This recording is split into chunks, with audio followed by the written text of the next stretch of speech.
अन्नपूर्णार रान्नाघरे सबाइके स्वागत जानाई। शुभ जन्माष्टमीर अनेक अनेक शुभेच्छा सबाइके। आजके निये एसेछि चीनी दिए नारकेल नाड़ुर रेसिपि।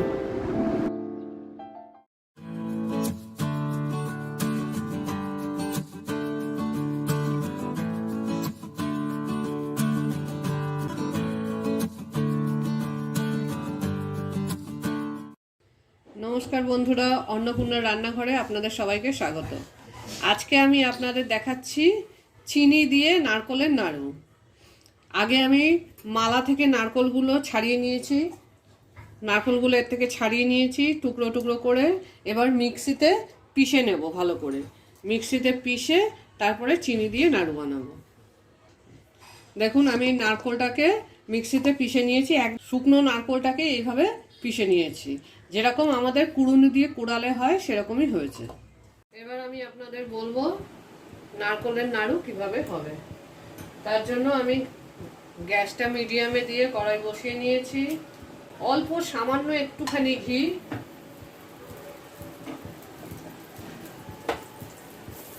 বা বাটার আপনারা যা কিছু ইউজ করতে পারেন।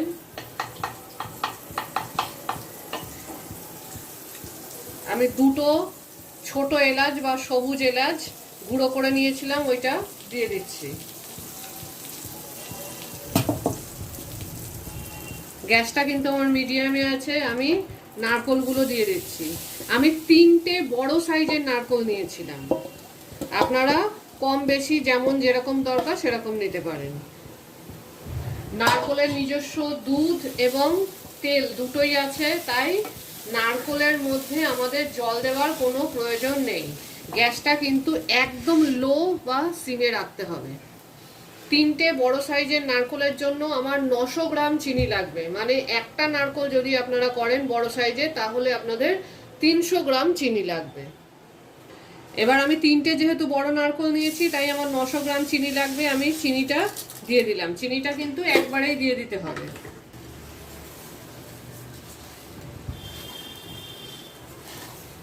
এতে জল দেওয়ার কোনো প্রয়োজন নেই। চিনিটাও আস্তে আস্তে গলে যাবে এবং নারকোল থেকেও যে জল এবং তেল বেরোবে তাতে এটা মিক্স হয়ে যাবে। গ্যাসটা লোতে রাখবেন যাতে পুড়ে না যায়। আর যদি নারকোলটা খুব শুকনো মনে হয় তাহলে 2 চামচ মতো জল, 2 টেবিল চামচ মতো একটু জল দিতে পারেন। বেশি জল দেওয়ার দরকার নেই, যাতে চিনিটা গলে যায়। আপনারা জানেন চিনিটা গললেই রস হয়ে যাবে। নারকোলের নাড়ু হতে কিন্তু অনেক সময় লাগে, প্রায় 45 থেকে 50 মিনিট। বারবারই আমাকে এইভাবে নাড়তে হবে এবং যতক্ষণ না পুরো আঠা হয়ে নারকোলের নাড়ুটা পাকাবার মতো হবে ততক্ষণ আমাকে রান্না করতে হবে।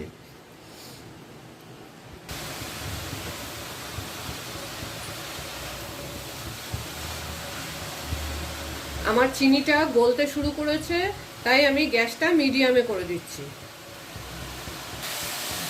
দেখুন আমার চিনিটা গলে নারকোলটা জল ছাড়তে শুরু করেছে। আমাকে কিন্তু কন্টিনিউ 2 মিনিট পর পর নাড়তে হবে যাতে তলায় লেগে না যায়।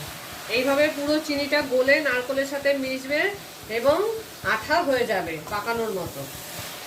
এভাবে আমাকে কন্টিনিউ রান্না করতে হবে যতক্ষণ না পুরোটা মিশে যাচ্ছে। আমি আপনাকে 5 মিনিট 7 মিনিট পর পর দেখাচ্ছি।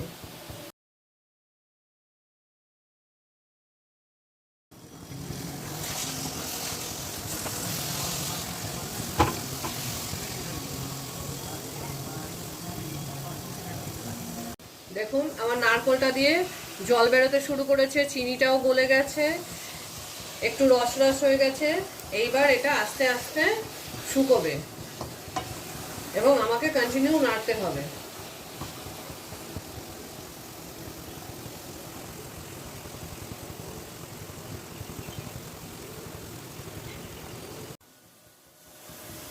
দেখুন অনেকটাই কিন্তু রস শুকিয়ে এসেছে।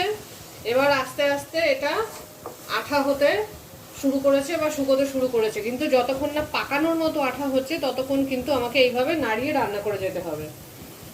আগেই বলেছি এর জন্য প্রায় 45-50 মিনিট সময় লাগে।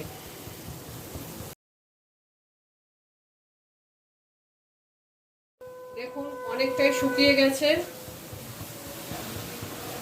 এখন আমি হাতে একটু জল দিয়ে এটা দেখে নেব, যদি এটা খুব গরম আছে ফু দিয়ে দেখে নিতে হবে হাতে দিয়ে যে এটা আঠা হয়েছে কিনা, কিন্তু আঠা হয়নি এখনো, তাই আমাকে আরেকটু রান্না করতে হবে।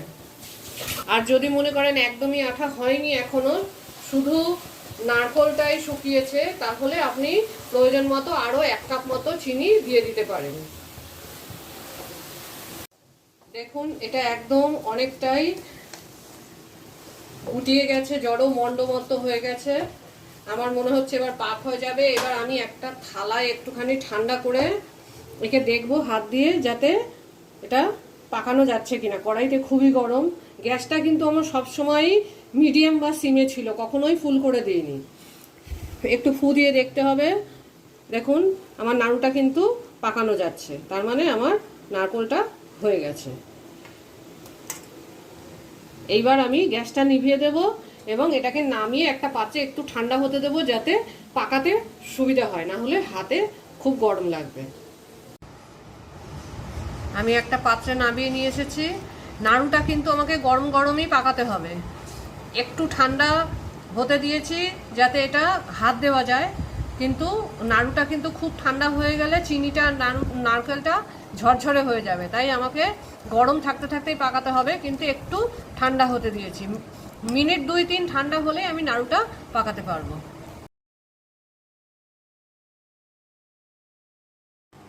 এবার দেখুন এটা আমি হালকা ঠান্ডা হতে দিয়েছি, খুব বেশি ঠান্ডা হতে দিলে কিন্তু এটা জমে যাবে। এবার এইভাবে নিয়ে এইভাবে পাকিয়ে ফেলতে হবে। দেখুন পুরো তেল বেরিয়ে আসছে।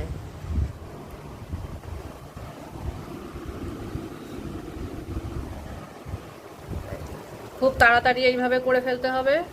পুরো তেল বেরিয়ে আসছে, তার মানে আপনার নাড়ুর পাকটা খুব ভালো হয়েছে।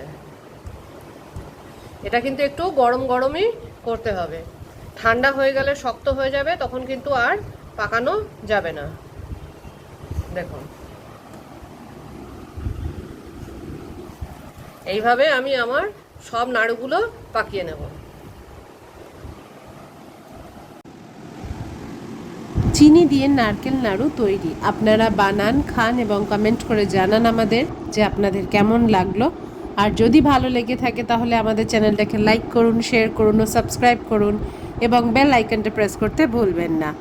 Thank you for watching.